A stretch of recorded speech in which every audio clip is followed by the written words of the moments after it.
जय हिंद फ्रेंड्स, आप सभी का स्वागत है हमारे YouTube channel credible classes online tech पर। और आज हम लोग यहाँ पर मिल रहे हैं द प्रॉब्लम ऑफ एम्प्लॉयमेंट को लेकर। यानी कि ये जो आर्टिकल है क्लास 12th के लिए है, जो क्लास 12th के बोर्ड एग्जाम में 10 नंबर के आर्टिकल्स आते हैं। तो 200 शब्दों, लगभग 150 से 200 शब्दों में हमने इस पॉइंट को यहाँ पर डिक्लेयर किया है, द प्रॉब्लम ऑफ अनएम्प्लॉयमेंट। तो इसको अगर हम लोग ध्यान से देखें और समझें तो आप सभी लोगों को 10 नंबर पक्के तैयार हो जाएंगे। आइए चलती आज के लिए समय बिना गवाए इसको शुरू करते हैं।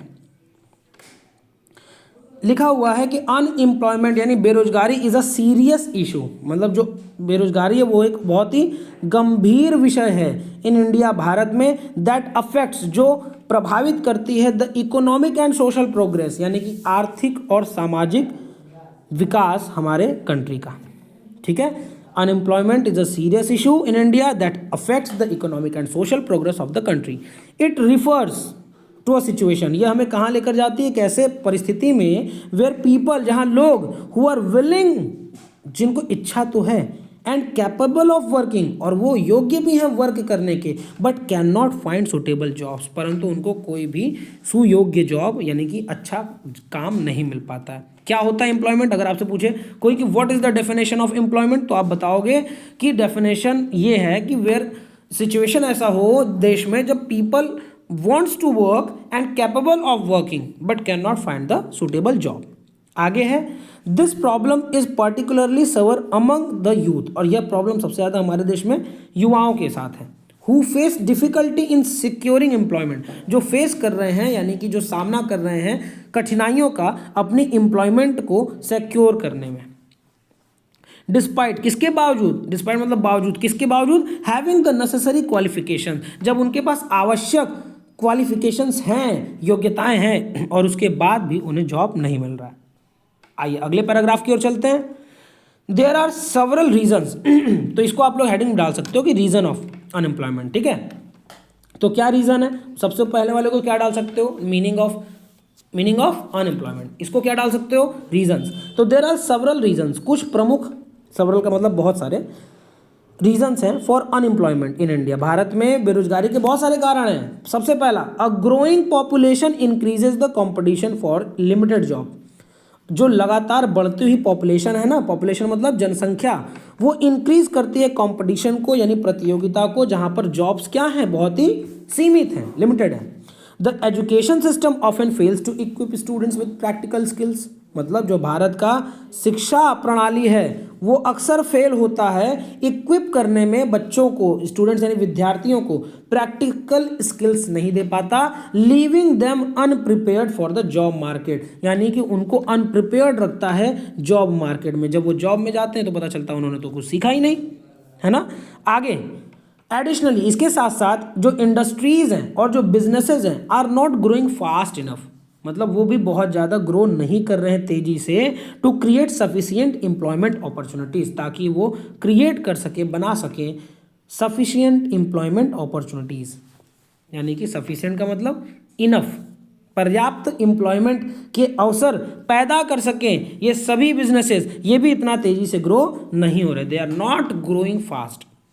जो सीजनल अनएम्प्लॉयमेंट होता है, जिसको हम लोग क्या बोलते हैं, मौसमी बेरोजगारी, वो सबसे ज़्यादा एग्रीकल्चर में है। एग्रीकल्चर मतलब कृषि।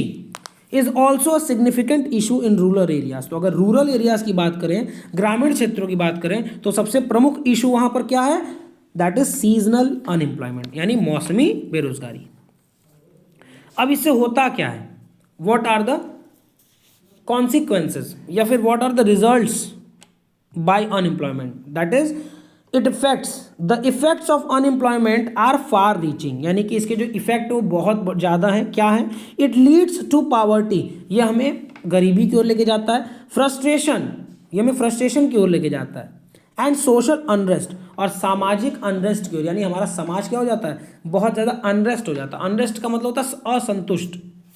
Many talented individuals remain unproductive, बहुत सारे ऐसे योग्य व्यक्ति रह जाते हैं, रिमेन मतलब रह जाते हैं, अनप्रोडक्टिव यानी कि गैर उत्पादित रह जाते हैं, यानी कि वो उनके अंदर का जो प्रोडक्टिवनेस है वो काम में नहीं आ पाता। इससे होता क्या है, विच हैम्पर्स द नेशंस डेवलपमेंट, जो हमारे देश के विकास को प्रभावित करते हैं। मोर ओवर, इसके साथ साथ इससे और क्या इससे होता है, तो अनएम्प्लॉयमेंट अफेक्ट्स मेंटल हेल्थ, जो अनएम्प्लॉयमेंट है इससे मानसिक जो हेल्थ है वो भी वो होता है, क्या बोल सकते हैं, मानसिक जो हेल्थ है वो भी इफेक्ट होता है, प्रभावित होता है, माफ कीजिएगा। Causing stress and depression among job seekers, जो जॉब सीकर्स होते हैं यानी जॉब मांगने वाले या जॉब लेने वाले जो लोग होते हैं उनके अंदर डिप्रेशन आता है, स्ट्रेस आता है, मेंटल हेल्थ भी उनकी खराब होती है, क्योंकि घर भी पालना है एट द एंड आपको, और जॉब मिलता नहीं है, तो ये बहुत ही बड़ी दिक्कत है। अब सरकार क्या कर सकती है इसके लिए, लोग क्या कर सकते हैं, ये देखते हैं।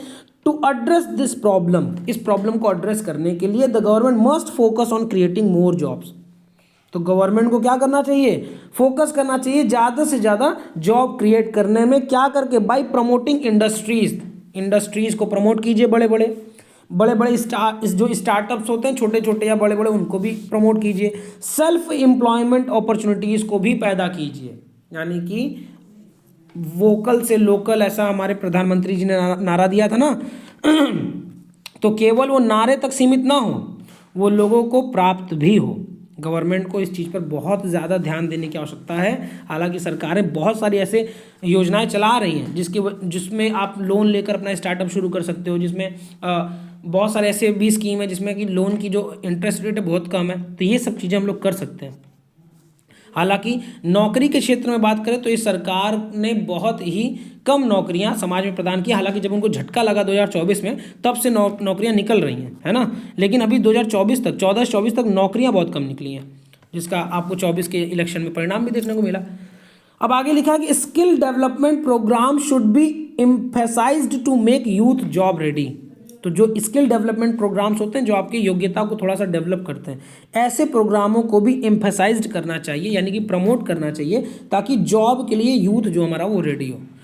सपोर्टिंग स्मॉल बिजनेसेस, छोटे छोटे जो व्यापार होते हैं उसको सपोर्ट करना चाहिए, और इन्वेस्टिंग इन इंफ्रास्ट्रक्चर प्रोजेक्ट्स, और जो विनिर्माण क्षेत्र के प्रोजेक्ट्स होते हैं उन पर भी इन्वेस्ट करना चाहिए। It can also help to reduce unemployment, इससे मदद हो सकती है, रिड्यूस मतलब कम करने में, अनएम्प्लॉयमेंट मतलब बेरोजगारी को। अंतिम लाइन को देखते हैं, a collective effort is needed to solve this pressing issue, यानी ये जो इतना प्रेसिंग इशू है जो प्रेस कर रहा है समाज को, पूरी तरीके से दबाव में डाल रहा है, तो इस पर एक सामूहिक एफर्ट अगर हम लोग कर ले, अगर एक सामूहिक प्रयास कर लें, इसकी आवश्यकता भी तो है ही है, लेकिन अगर हम लोग प्रयास करें तो सॉल्व कर लेंगे इस बड़े से प्रेसिंग इशू को। तो यहाँ पर 3 पैराग्राफ में, लगभग 4 पैराग्राफ में हम लोगों ने इनकी कहानी को कहा। सबसे पहले हम लोगों ने पहले पैराग्राफ में क्या बताया कि होता क्या है अनएम्प्लॉयमेंट, दूसरे में हमने बताया रीजंस क्या होते हैं, तीसरे में हमने बताया इससे क्या अफेक्ट्स होते हैं, इफेक्ट्स क्या इसके पड़ते हैं, एंड देन लास्ट में हमने इसके प्रॉब्लम सॉल्विंग पे भी बात की। इस आर्टिकल को पढ़कर कोई ऐसा एग्जामिनर नहीं होगा जो आपको 10 में से 10 मार्क्स नहीं देगा, तो आप सभी लोग ध्यान रखिए। इसके साथ साथ आप लोगों के लिए और एक न्यूज़ है कि यदि आप लोग क्लास 12th के डायरेक्ट इंडायरेक्ट को देखना चाहते हो या ग्रामर की कोई भी चीज़ को देखना चाहते हो तो वो इस चैनल पे आप लोग देख सकते हो। उसके साथ अगर आप लोग इकोनॉमिक्स के वीडियोस को देखना चाहते हो, इकोनॉमिक्स के टॉपिक्स आपको नहीं समझ में आते वो भी इसमें देख सकते हो इस चैनल पे, और अकाउंट्स भी यहाँ पर देख सकते हो। क्लास 12th संस्कृत के भी बहुत सारे लेक्चर्स जो हैं वो भी यहाँ इस चैनल पर डाले गए हैं। तो कोई भी प्रकार से अगर आप क्लास 12th और 10th के स्टूडेंट हो तो ये क्रेडिबल क्लासेस ऑनलाइन टेक का जो आपका ये चैनल है ये आपके लिए ही है। आप प्लेलिस्ट में जाओ और ढेर सारे प्लेलिस्ट बने हुए हैं और अपने काम कीजिए, जो उसमें से निकालो, पढ़ो और अपनी तैयारी को और मजबूत करो। और हो सके तो इस चैनल को अभी सब्सक्राइब नहीं किया है तो सब्सक्राइब कर लो और सभी दोस्तों को अपने शेयर कर दो। चलो मिलते हैं हम लोग अपने अगले वीडियो में और अपने अगले आर्टिकल में, तब तक के लिए जय हिंद, जय भारत।